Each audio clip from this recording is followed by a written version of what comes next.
When I wrote the first episode of Pokemon If They Were in Dungeons & Dragons, I actually mapped out a few different diverging storylines. So today's story is, in a way, a sequel to the first episode, but it actually focuses on the close friends of Maelian, our main character from that last episode. So whether or not you've seen the first episode, you should still have a fun time with this one. So let's get into it, shall we? Let's go!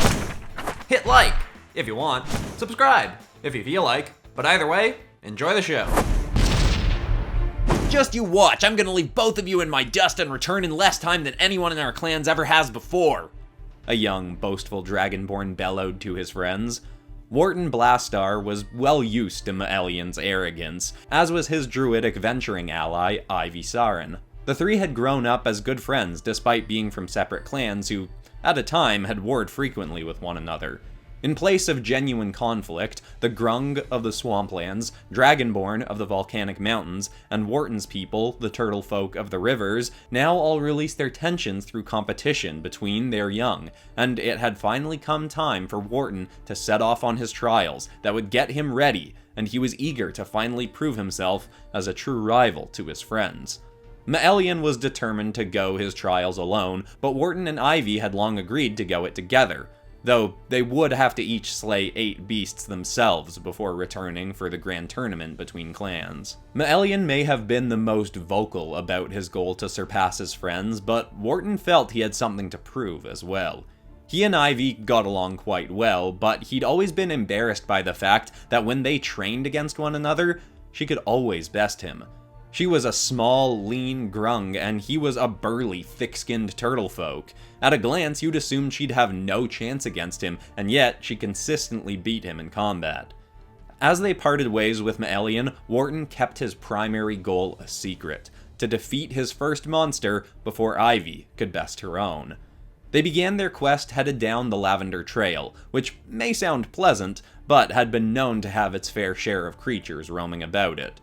With every animal that reared its head, Warten would get into a battle stance. But often the creatures were far from formidable enough to qualify for their quest.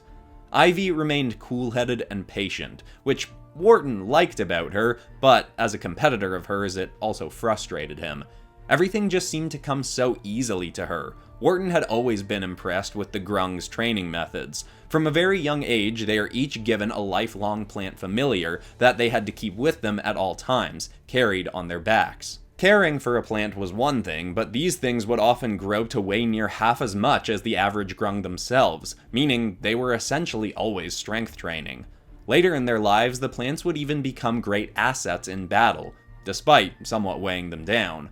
The Grung of the Swamplands were a druidic people, so Ivy had been training for some years now in magic that would allow her to spawn vines from the plant she carried, which she could use to attack foes from a distance. She'd even recently learned how to make the plant produce a powder that could put her opponents to sleep. Warten didn't have anything like that. Some of his people had trained in water manipulation, but he'd never really taken the time to learn it. He was more interested in being a brawler than a mage, and his body seemed to know it. He'd grown taller and broader than the average turtle folk his age, and he could easily swing a hammer that some of his year could barely lift. Even still, as impressive a specimen as he was by his people's standards, he was still consistently bested by his nimble Grung friend. But no more. He was going to prove that he could protect his people just as effectively as Ivy or Maelian. Into their second day of venturing, Warten caught a foul stench in the air. Before even mentioning it to Ivy, she'd leapt up into a tree to look into the distance. "There's someone quickly approaching," she said. "and they're being followed." She leapt from the tree a few feet ahead of Warten and ran. Warten hurried on after her, but was having a hard time keeping up. It only took a moment before Warten got a sight on what was coming. It was a young, weeping hogfolk sprinting away from an amorphous purple ooze.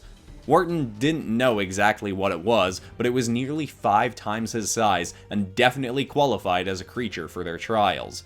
He just had to figure out a way to slay it before Ivy did. She got to it first, and the hogling ran and cowered behind her. "Please help me, this thing won't leave me alone and it smells so bad!" Ivy swirled her hands through the air and summoned vines from her back. She thrust them forth and slashed right through the creature, but it just immediately reformed.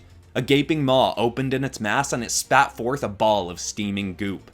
It was headed right for Ivy, but Warten leapt in front and swung his hammer. The ball of goop exploded around him. The foul vapor that burst from it made him drowsy, but he made sure to show no sign of it. He pushed forward and swung his hammer again, right into the center of the creature. His weapon smashed right through it, and bursts of goop shot all around them. It practically looked like he'd destroyed it. But before he could celebrate, all the pieces slid back together and reformed again. An arm sprung forth from the shifting purple mass and shot towards Warten. He spun his hammer again, and part of it burst around him, but the amorphous limb kept coming and slammed right into him, sending him rolling back, covered in foul muck.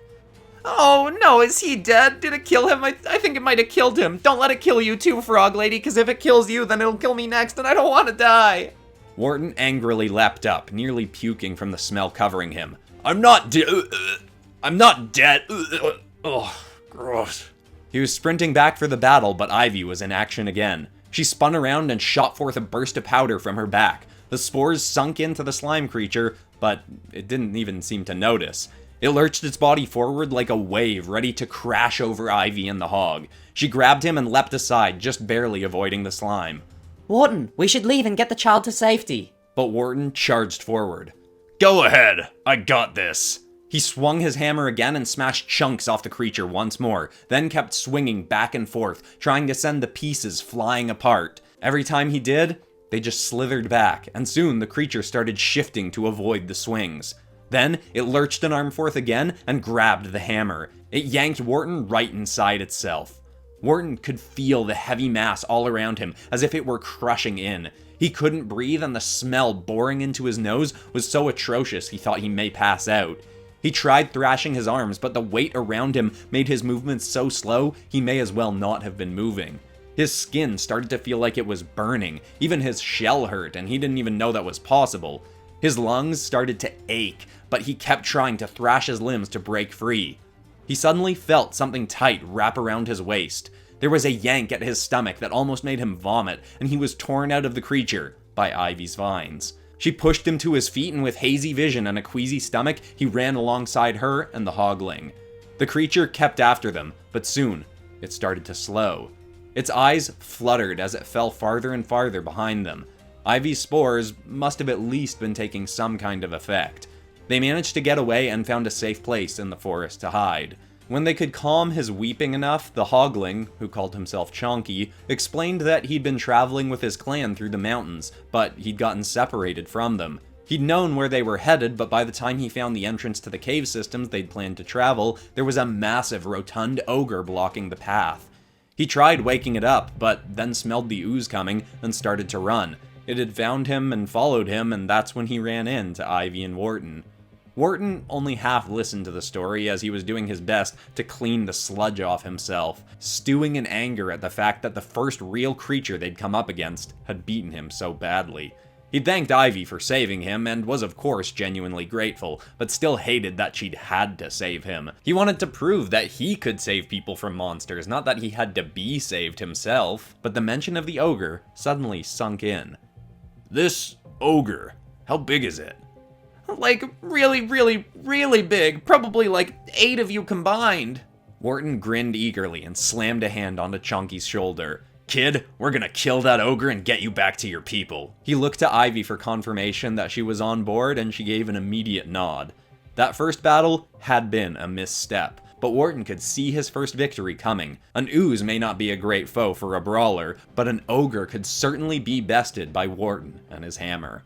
They all could have used some rest, but since Chonky's people could have been still moving without him, they had to get back as fast as possible. So not an hour after escaping the slime creature, they set off to face the slumbering ogre.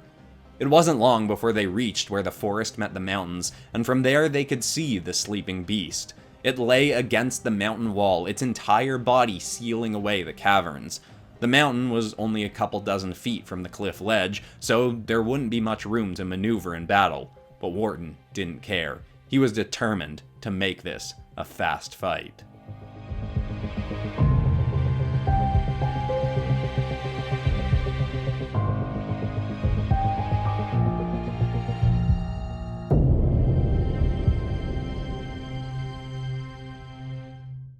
They approached the beast, which was aggressively snoring.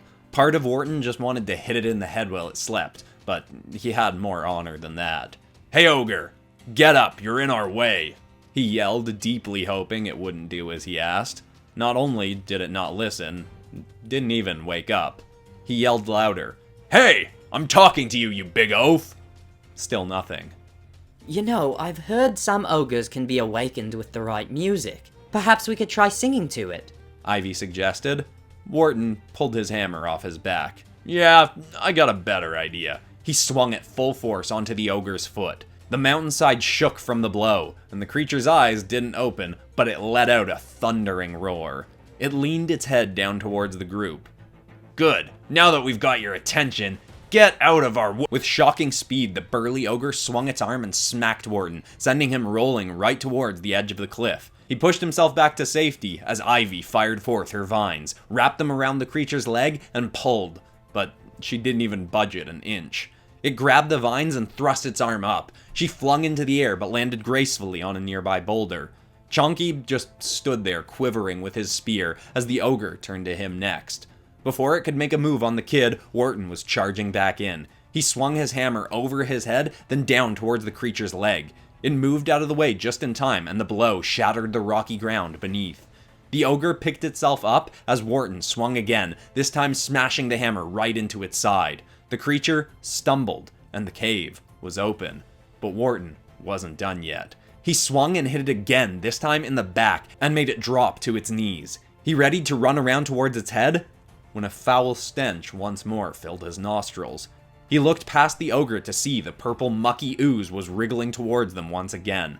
In his moment of distraction, the ogre got an opportunity and swept its arm across the ground, slammed into Chonky, then into Warten. Warten rolled over the stony earth again, but was once more up quickly. Unfortunately, Chonky wasn't so lucky. The little hogling squealed as he clung desperately to the cliff ledge near the ogre. Ivy saw and quickly shot her vines down towards him, but in her urge to save Chonky, missed a coming blow. The ogre thrust its head towards her and headbutted her off her boulder perch. She fell onto her stomach, and well down, the ogre grabbed the plant on her back and tore it away from her. It hurled the viney flowers down into the tunnel, well out of range of her magic. The ogre swung its fist again, and she quickly leapt away, but had to move even farther from Chonky to do so. She just barely landed away from the ooze beast, and the ogre, noticing the slime, swung its fist into this new combatant instead. The muck swirled around the fist and climbed up onto the body of the ogre. The beast lurched back and tore at the muck, trying to get it off. It stumbled and got close to the cliff ledge. Warten suddenly saw a glorious opportunity. If he knocked the beast's legs from under it, it may fall into the pit and certainly kill the ogre, maybe even the muck beast. He started to run forth, just as Chonky cried out for help again. One of his hands had slipped, and he was seconds from falling himself. Warten looked back to the slime-covered ogre and saw Ivy moving around to its other side, clearly with the same idea he'd had. He could get there first, but he was closer to Chonky, and the cost was too high. He dropped his hammer and ran to the cliff ledge. He dove to the ground just as Chonky's grip slipped, and he easily caught the weeping hogling. He yanked him up to safety just as Ivy sprung from the mountainside with all the force she could muster and tackled into the side of the goopy ogre. She nudged it just enough to make its foot slip. It tumbled off the cliff with the goop in tow. They plummeted, and the ogre's bellowing cry got quieter and quieter until, slam. The whole mountain quaked, and though far down, they could tell the beast wasn't getting back up. Ivy had slayed her first monster before Warten. But Chonky hugged him tightly, still crying, as he seemed to constantly be doing, and Warten felt a deeper sense of satisfaction.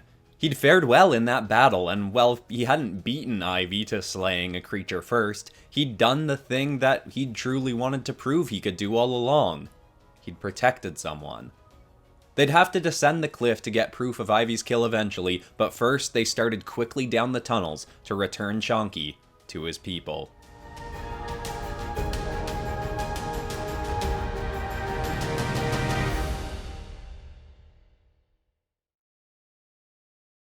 Alright, so I think my muck ended up looking a little bit more like Ditto, but if I was gonna do Ditto in Dungeons & Dragons, I would absolutely turn it into a Mimic. Could be a good idea for a future episode if this goes on, but either way, I am glad I ended up doing a second episode. And of course, if you're new to the channel and you haven't seen the first one, I recommend going back and checking that one out. I personally think the first episode is a little bit better, but they're fairly comparable. And of course, I got tons of other Pokemon stuff on this channel, and when we hit 500,000 subscribers, I am rebooting my old classic series, Pokemon as Superheroes. But besides that, that's all for today, except of course for ending this video on some kind of positive or inspiring note, and the thought I want to leave people with today is a quote by a man named Eric Peng, which is that to be true to yourself, you have to risk being disliked by others for not living up to their expectations of you. You're never going to be able to live a life that everybody approves of, so above all else, make sure that you approve of yourself and you love who you're being. If you do that, eventually you'll find people who love you for you. I hope that's inspiring to someone out there. Thanks so much for watching, everybody. I love you all, and I'll see you all in the next episode on Friday. Goodbye!